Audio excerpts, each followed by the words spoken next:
안녕하십니까. 이번 대한정형외과 의사의 이 심포지엄의 진행을 맡은 종근당 프롤리아 담당 PM 이상재입니다. 바쁘신 일정 가운데서도 이렇게 참석해주신 여러 선생님들께 감사의 말씀 드리겠고요. 강의가 진행되는 동안에는 이 관련된 질문이 있으시면 하단 질문창에 입력해 주시면 강의 이후에 Q&A 시간을 진행할 예정입니다. 금일 강의는 뉴 오스테오포로시스 테라피, The First and Only Rankle Inhibitor 데노스맙에 대해서 가톨릭의대 정형외과 한석구 교수님께서 강의해 주시겠습니다. 한석구 교수님께서는 가톨릭의과대학 및 워싱턴 의과대학을 거치셔서 현재 여의도 성모병원 정형외과 교수로 재직 중이십니다. 제15차 아시아태평양 정형외과 학술대 사무차장, 식품의학안전청 인공관절분과 전문위원, 정형외과 및 고관절학회, 편집위원 등 다양한 경력과 학회 활동을 하고 계십니다. 그럼 교수님 강의 부탁드리겠습니다. 네, 안녕하십니까. 가톨릭의대 정형외과의 한석구입니다. 골다공증 시장이 계속해서 커지고 있고요. 비스포스포네이트가 우리나라에 들어온 지도 10여 년이 지나서 선생님들이 비스포스페이트를 포함한 골다공증 치료제의 경험과 지식이 이미 많이 축적되셨을 거라고 믿습니다. 그렇지만 비스포스페이트를 오래 사용하면서 예를 들면 골다공증 약을 투여했음에도 불구하고 골밀도가 증가하지 않는다던가 골절이 발생한다던가 또는 ONJ와 어티피컬 프랙처와 같은 부작용, 또 환자가 또 약을 거부하는 여러 가지 문제점을 저희가 접하게 되면서 비스포스포네이트와 관련된 몇 가지 의문들이 생기셨을 거라고 믿습니다. 거기에 대해서 오늘 좀 해결책이 될 수 있는 새로운 약물을 소개하도록 하겠습니다. 이 데노스맙, 프롤리아는 랭크 이니비터인데요. 여기 대해서 알아보는 시간을 갖겠습니다. 폐경기 이후에는 이 에스트로겐이 감소하면서 골 흡수가 증가하면서 골다공증이 생기는데요.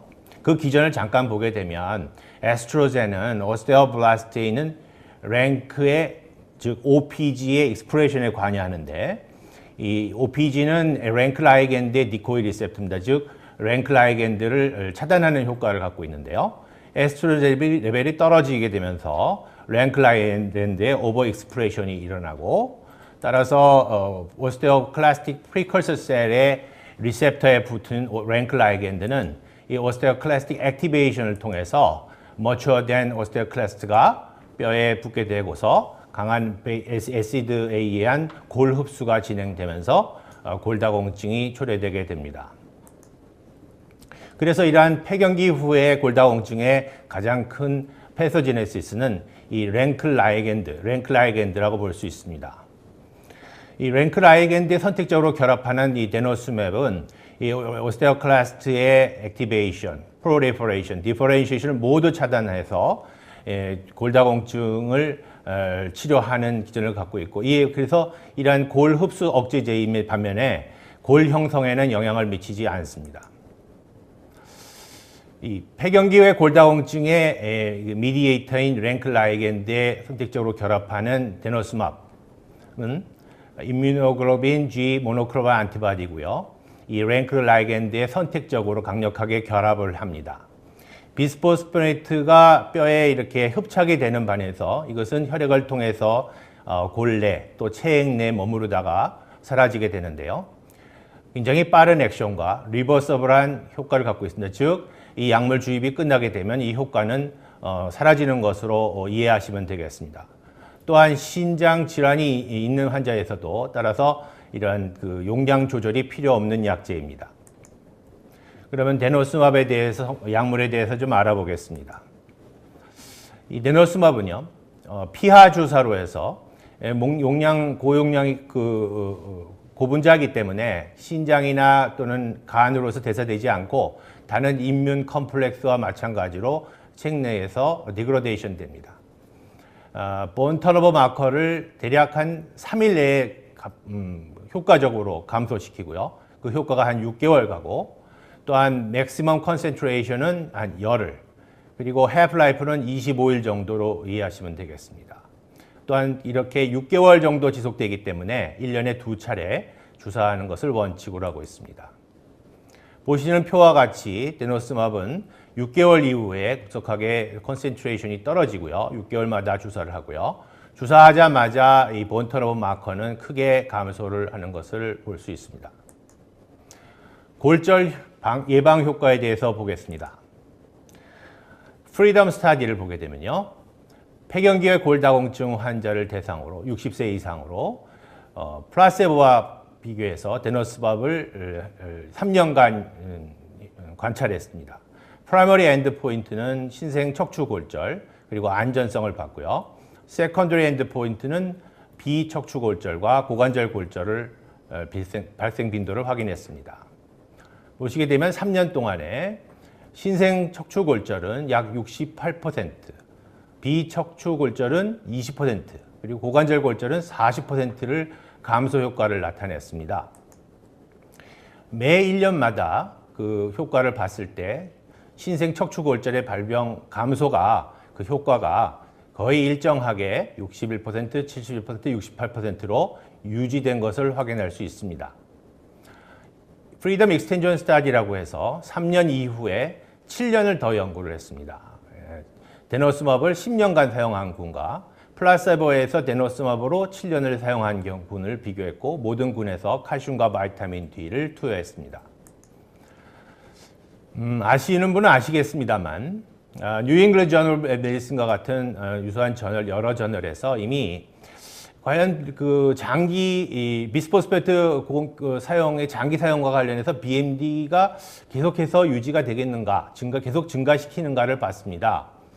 알렌드로네이트나 리세도네이트, 졸레드로네이시드 이 세 가지 약물 다 럼바스파인에서는 어느 정도 증가 효과가 있겠습니다만 토철의 BMD는 어느 정도 한 2년 정도 지나게 되면 플래투에 이르고요. 졸레드로네이시드는 한 5년 이후에는 오히려 감소하는 것으로 나와서 장기 사용에 관련해서도 BMD의 어떤 증가 효과는 제한적이라고 말씀드릴 수 있습니다. 또한 썸도 한 5년을 봤을 때 스파인 BMD는 한 1년까지는 증가시키지만 그 이후에는 플라트고요. 힙 BMD는 1년 이후에 오히려 감소해서 5년쯤 되면 처음 상태로 되는 것으로 돼서 이러한 BMD를 증가시키는데 비스포스포네이트나 썸이 모두 제한점이 있다고 말씀드리는데요. 이에 반해서 데노스맙은 10년간 봤을 때 1년간 매년 이러한 럼바스파인과 힙의 BMD가 증가된 것을 볼 수 있고 이렇게 플라세보군에서도 이후에 3년 이후에 투여했을 때 이러한 럼바스파인과 도타립의 BMD가 증가한 것을 확인하실 수 있습니다.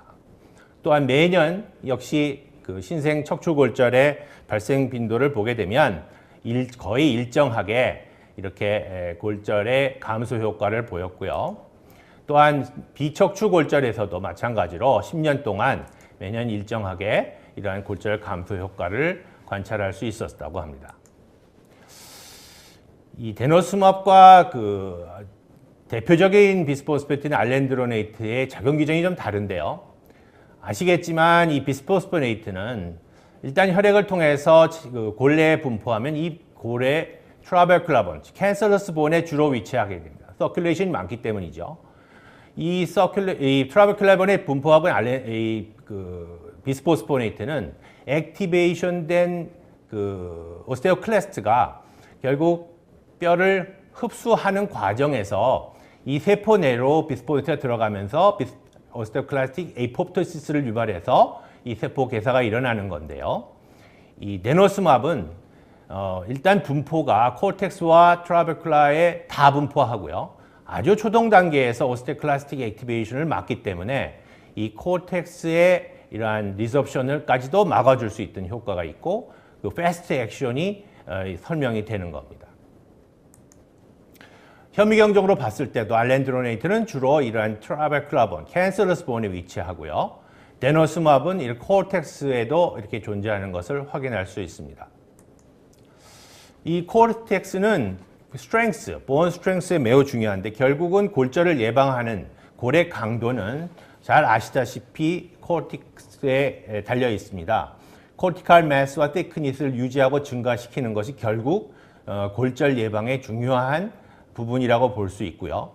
알렌드로네티에 비해서 이 데노스맙은 코르티칼 thickness, 매스를 훨씬 더 유의하게 증가시킨 것으로 확인되었습니다.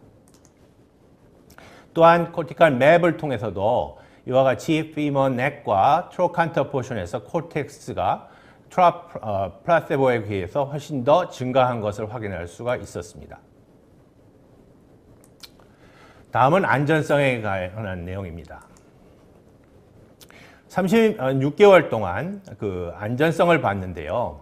여기에는 중대 이상 반응이나 사망 또는 연구 중단이나 또는 약제 중단과 같은 영향을 미칠 수 있는 이상 반응을 모든 이상 반응을 포함했을 때 이 플라세보에 비해서 이 데노스맙 투여군에서는 차이가 없었고요.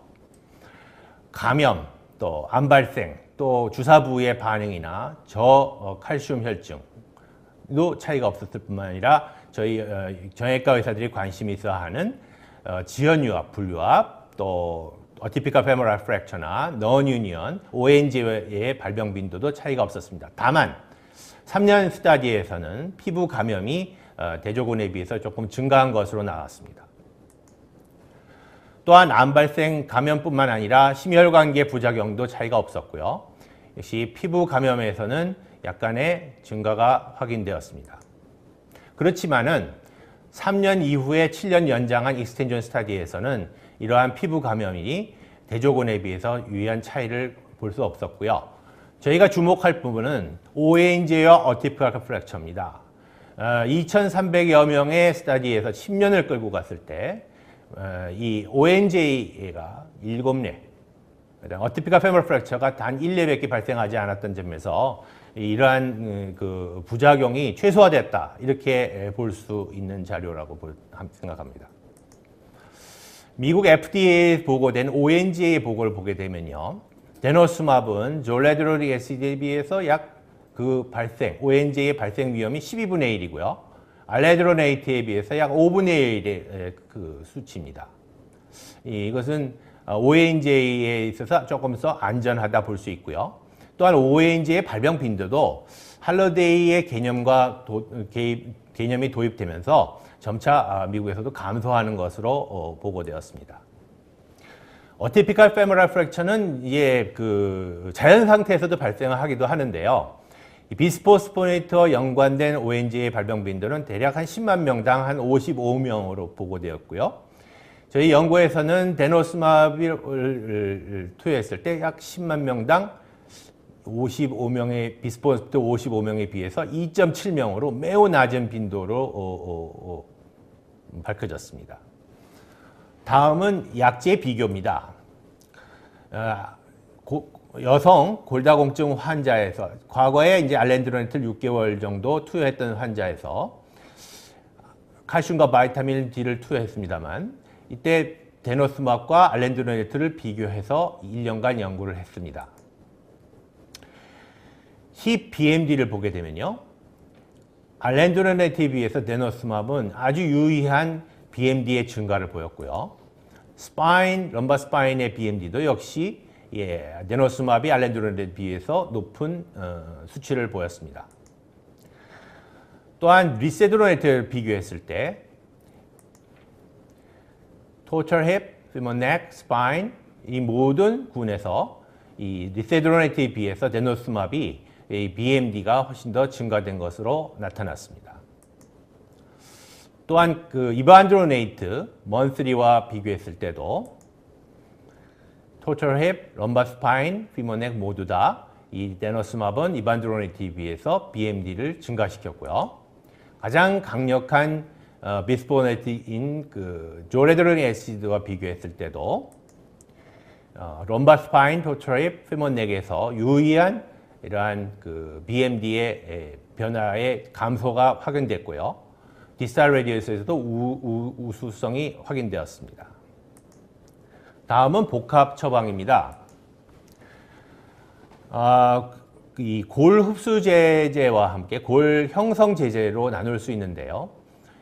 데노스맙과 테리파라타이드, 또 데노스맙과 테리파라타이드를 같이 사용한 세 군을 비교했습니다. 모든 군에서는 칼슘 바이타민을 같이 투여했고요. 2년을 봤습니다. 2년을 봤을 때 럼바스파인은요, 컨비네이션 세라피, 즉 데노스맙과 테리파라타이드를 같이 투여한 군에서 럼바스파인의 BMD가 가장 높았고요.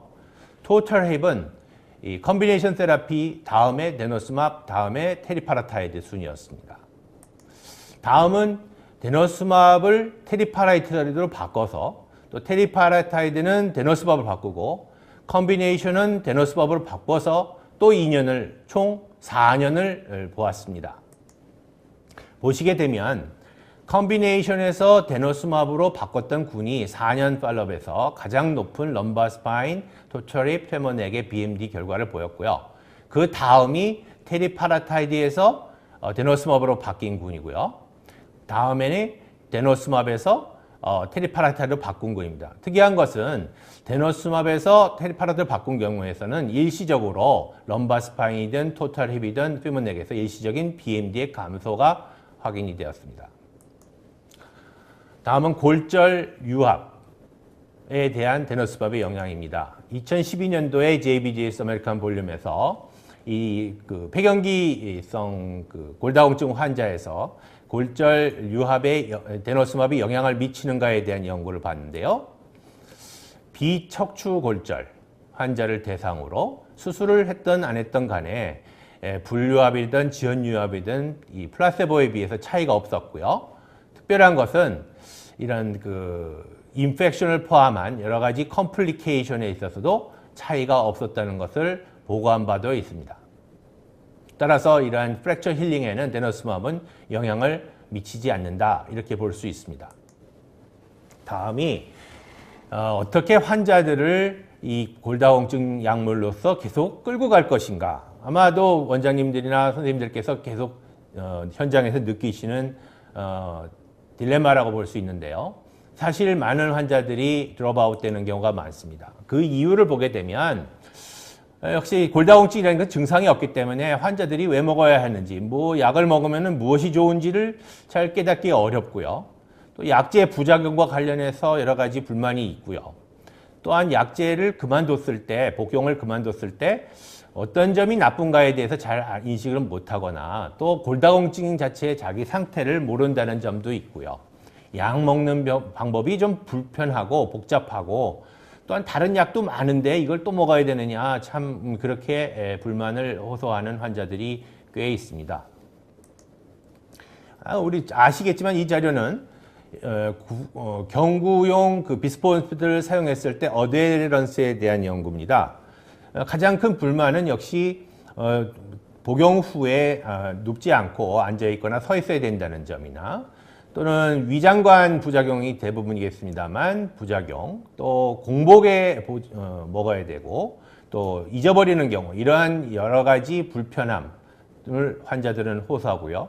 이러한 불편함 때문에 경구용 비스포스의 어드헤런스가 해마다 떨어지고 있습니다. 그래서 이러한 비스포스포네이트의 경구로 사용했을 때 이러한 어드헤런스를 증가시키기 위한 것이 원장님들이 참 생각하시고 계실 텐데요. 그렇다고 해서 이런 사이드 이펙트나 또는 복용 방법의 불편함이 참 갖고 있는 문제이기 때문에 사실 저도 환자를 보면서 매번 이런 것을 느끼고 있습니다.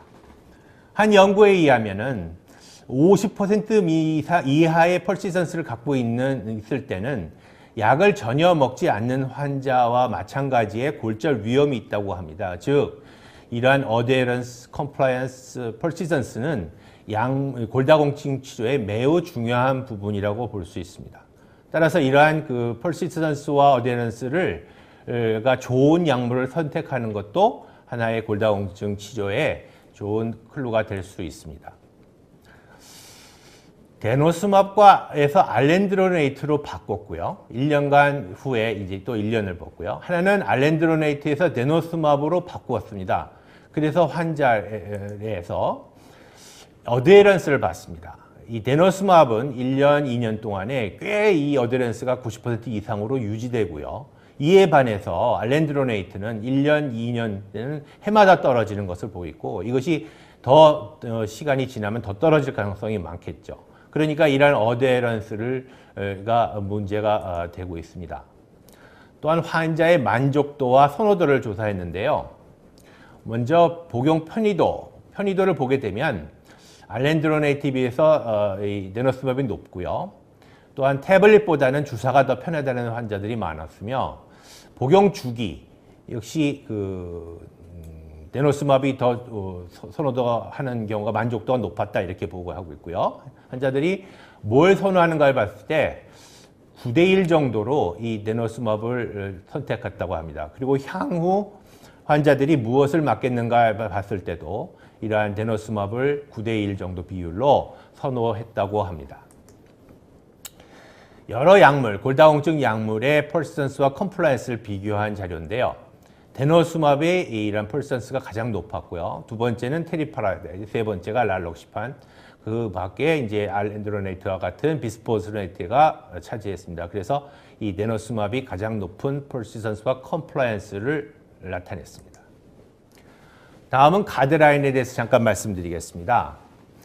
아시다시피 ACAC는 이러한 vertebral numbilical hip fracture에 있어서 같이 이 모든 골절에 있어서의 예방 효과, 골절 감소 효과에 있는 약은 크게 네 가지로 제시를 했습니다. 알렌드로네이트, 리세드로네이트, 조라드로닉 애시드와 데노스맙인데요. 2016년도에 그 가이드라인을 잠깐 보게 되면요. BMD, 피머넥이나 토탈 힙의 BMD, 스파인 BMD가 2.5 이하인 환자, 또 프랙처가 있었던 환자, 또는 프랙스에서 프랙처 리스크가 높았던 환자를 대상으로 그 환자들에 대해서는 첫 번째, secondary osteoporosis가 있는지를 확인을 하라 되어 있고요.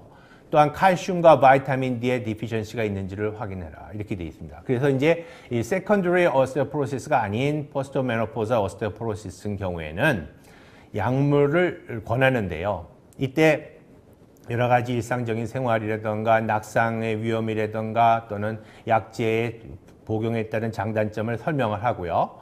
크게 두 부류로 나눠서 처방을 달리하고 있습니다.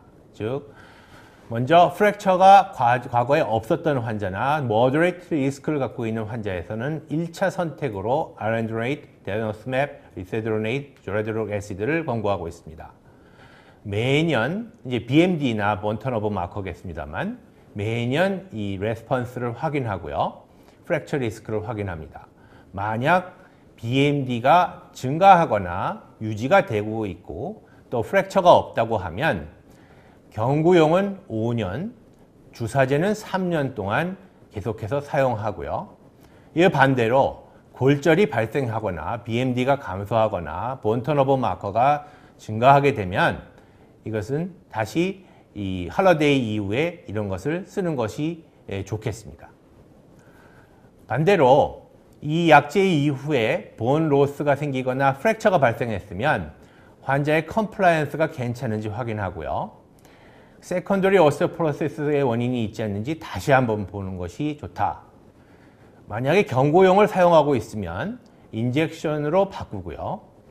인젝션을 사용하고 있으면 테리파라타이드로 스위치하는 것이 좋겠다 이렇게 권고하고 있습니다. 두 번째 그룹으로서는 이미 골절이 있었던 환자 또는 하이 프랙처 리스크를 갖고 있는 환자, 우리나라의 동양에서는 거의 이런 환자들이 많겠습니다만 첫 번째 1차 약제로서 데노스맙, 테리파라타이드, 조라드로닉 애시드를 권고하고 있고요. 역시 매년 이러한 그 레스폰스를 확인하고요.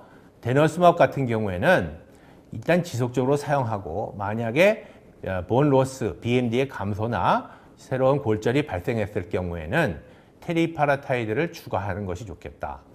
테리파라타이드는 2년 정도 사용하고요. 만약에 이것이 그 이후에는 이런 비스포스포네이트를 포함한 데노스맙과 같은 안티 리소프티브 에이전트를 사용해라. 그 다음에 조라드로닉 애시드는 만약에 BMD가 유지가 되고 프랙처가 발생하지 않으면 6년 정도 사용하고요.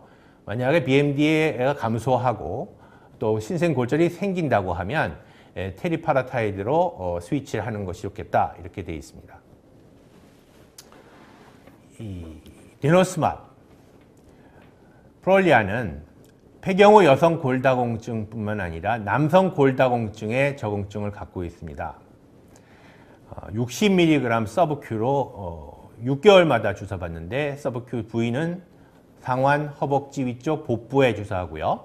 이때 모든 환자는 칼슘과 바이타민 D를 매일 투여를 하는 것이 좋습니다.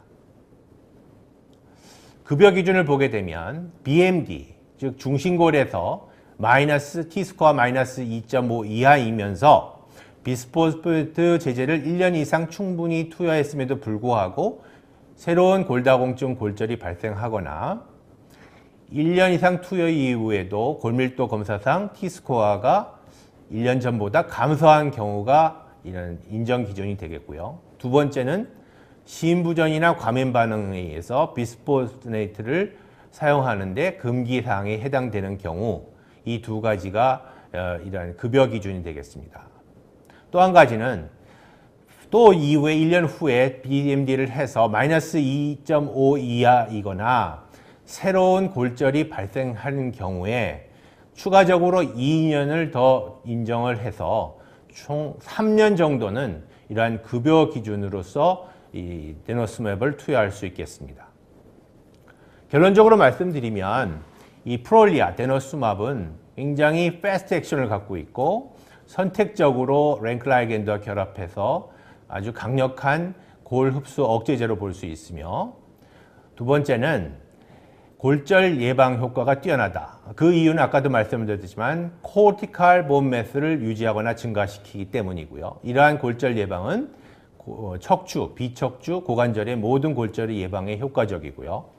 세 번째로는 10년 동안의 임상 스타디를 통해서 안전하다. 네 번째는 비스포스포네트에 비해서 BMD의 증가가 유의한 증가를 보였고요. 마지막으로는 어드헤런스의 측면에서 매우 우수한 약물이라고 볼 수 있습니다. 경청해 주셔서 감사합니다. 네, 그럼 질의응답 시간을 갖도록 하겠습니다. 현재까지 올려주신 질문들에 대해서 교수님께서 개별적으로 답변을 드리도록 하겠습니다. 첫 번째 질문은요. 부작용이 어떤 것이 있는가요? 인데요. 아까도 말씀드렸지만 부작용은 플라세보에 비해서 그러한 유의한 차이가 대부분 없었습니다. 다만 초기 임상 결과에서 피부 감염이 있었다고는 보고는 있고요. 한 가지는 이제 저칼슘 혈증입니다. 비스포스포네이트와 마찬가지로 이러한 오스테오클라스틱 이니비션을 시키기 때문에 데노스맵도 이런 하이포칼세미아의 위험이 있기 때문에 모든 환자에서는 이 칼슘과 바이타민 D를 같이 처방하는 것이 좋고요. 또 한 가지는 임산부에서는 이런 태아의 안전성이 검증이 안 됐기 때문에 임산부에서는 데노스맵의 처방을 피해 주시는 것이 좋겠습니다.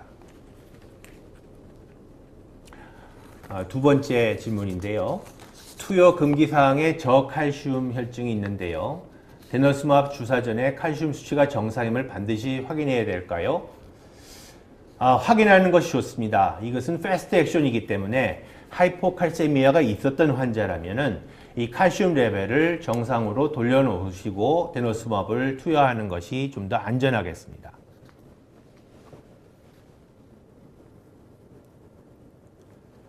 세 번째 질문은요.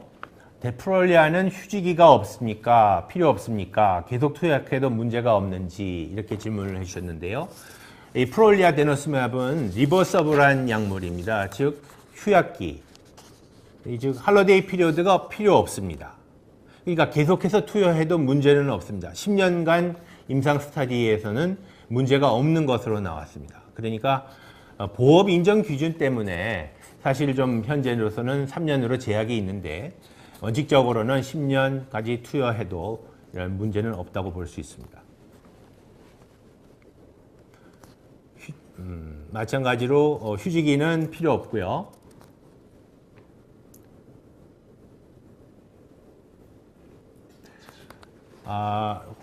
다음 질문은 환자들 랩을 해보면은 골 형성 표지자가 떨어져 있고 골 흡수 표지자가 정상인 경우가 제법 있습니다. 이럴 때는 어떤 약제를 선택하시는지요? 사실 골 형성 표지인자도 중요하고 골 흡수 표지인자도 중요합니다. 특히 이제 비스포스포네이트 계열의 약물을 이미 사용했다면 골 흡수 표지자는 어느 정도 유지가 되는데요. 골 형성 표지자는 계속해서 떨어지는 경우가 많습니다. 그 정도에 따라 또 환자의 어떤 컨디션에 따라 역시 골 형성 표지자가 떨어져 있다면 골 형성 촉진제를 선택하는 것이 좋지 않겠는가. 이때는 사실 보험에 어려움이 있긴 하겠습니다만 골 흡수 억제제는 같이 사용하면서 골 형성 촉진제를 사용하는 병행 치료가 좋지 않은가, 제 생각은 그렇습니다.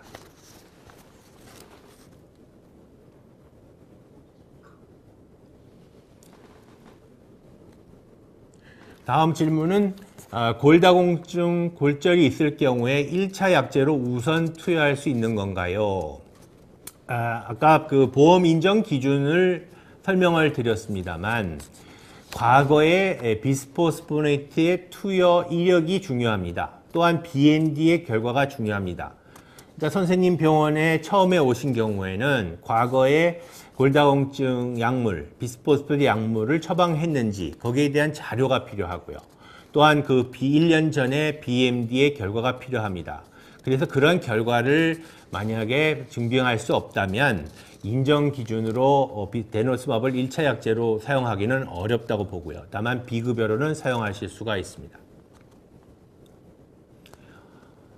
어티피칼 페모럴 프랙처 치료는 어떻게 하시나요? 이건 정말 수술하시는 분이 설명을 주신 것 같은데요. 뭐 아시다시피 어티피칼 페모럴 프랙처는 이제 그 부위에 따라서는 이제 프레이트보다는 네일링을 이 원칙이고요. 가장 중요한 것은 비스포스포네이트를 사용을 중지하고 그다음에 칼슘과 바이타민 D 그리고 골 형성 촉진제인 트리파라타이드를 주사하는 것이 좋다고 되어 있고요.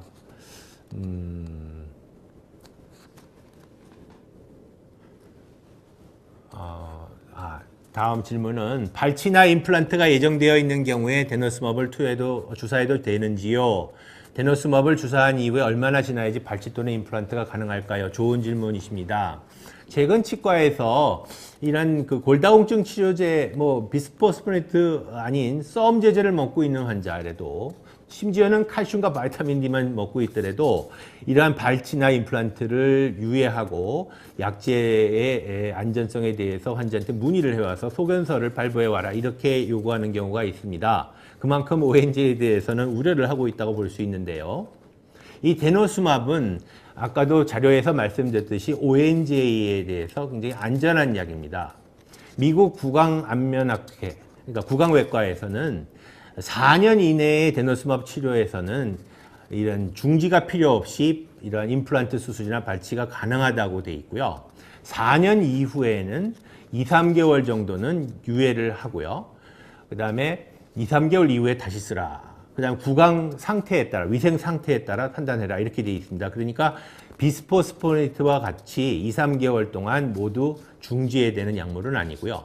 4년 이내에 데노스맙을 사용했다면은 치과에는 그냥 진행하셔도 된다. 이렇게 말씀을 해주시면 되겠습니다. 오늘 질문이 많으신데요. 다음 질문은 저칼슘 환자에서는 금기인데 혈액검사 후에만 사용하여야 되나요? 아까도 미국 ACC 치료 임상 치료 지침에 대해서 말씀을 드렸습니다만 처음 골다공증 환자가 왔을 때 이것이 바이타민 D나 칼슘 디피션시가 아닌가, 세컨더리 오스테오포로시스가 아닌가, 단순 포스테오 메노포자 오스테오포로시스인가를 확인하는 것이 중요하다고 되어 있습니다. 그래서 가능하시다면 랩, 그러니까 처음 오셨을 때 BMD뿐만 아니라 칼슘과 바이타민 D, 그 밖에 기저질환에 대한 확인하는 그런 랩을 해주셨으면 좋을 것으로 생각됩니다. 또한 요즘 본 턴오버 마커를 하시는 우리 개원 선생님들도 많으신데요. 주기적으로 이러한 본 턴오버 마커를 확인해서 이러한 그 드럭 레스폰스를 BMD뿐만 아니라 확인하는 것이 좋다고 생각됩니다. 테리본과 비교한 효과는 어떤가요? 사실 경험상으로 이 테리본은 나온 지가 얼마 안 되고요. 제가 경험상으로 말씀드릴 정도의 에비던스를 갖고 얘기 드리는 건 없고요. 이 테리본과 관련된 데노스맙과의 비교 임상 연구는 아직 없는 것으로 알고 있습니다. 그러니까 제가 경험상으로 말씀드릴 수 있는 건 한계가 있고요. 혹시 에비던스가 나오면 다음 기회에 말씀드리도록 하겠습니다. 오랜 시간 동안에 이렇게 시간을 내주셔서 감사합니다.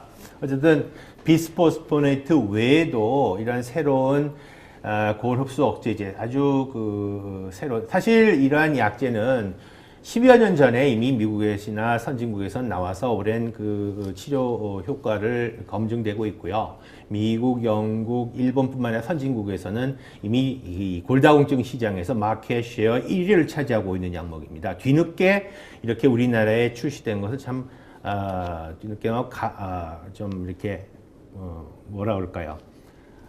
다행이라고 생각되고요.